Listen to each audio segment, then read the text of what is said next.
Nobody normally gets killed around here. Mostly detached houses, and never even hear shouting. So it took me a while to tipple what she was saying. I said, "Dead? Is it a heart attack?" And she said, "Oh no, nothing like that. Just look at me, I'm in my bare feet."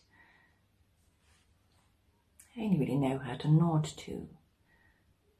But they have a lovely magnolia in their front garden. And once when she was out there, I called to her, "You've had better luck with your magnolia grandiflora than I have." She just smiled and said, "Yes." And since I didn't have another remark up my sleeve, well, that was the end of that. I do that all the time.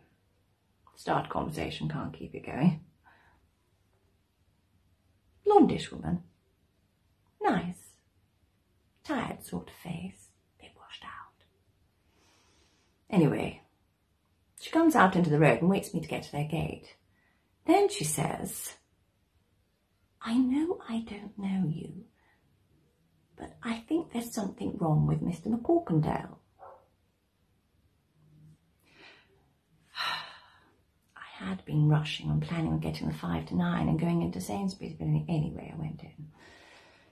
I said, "Has he been poorly?" And she said, "Oh no, I have a feeling he's dead. Come through. Only Mrs. Horrocks doesn't have any trousers on." Well, I said, I do a stint at the hospice twice a week, so that's not a problem. Only to be fair, I just take the trolley round. I've never actually been there when someone's been going. And I don't think they think I'm ready to administer consolation quite yet. She had a nice linen dress on. I think she'd been drinking. He was lying there on his back, on a rug, you know, one of those fleecy things with blood and whatnot coming from behind his head.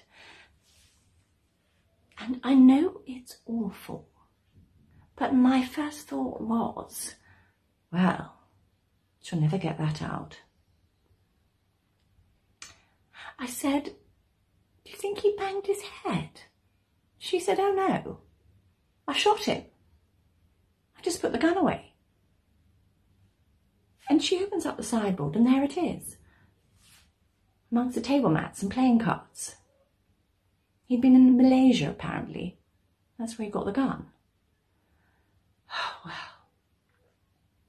My first thought was to phone Henry and ask what to do.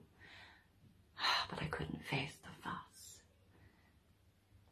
I'm still quite nervous about calling 999 because I'm never quite sure what constitutes an emergency.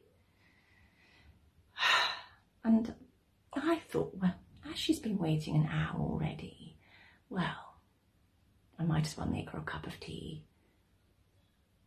And as I was running the tap, I called out, "Have the police been already?"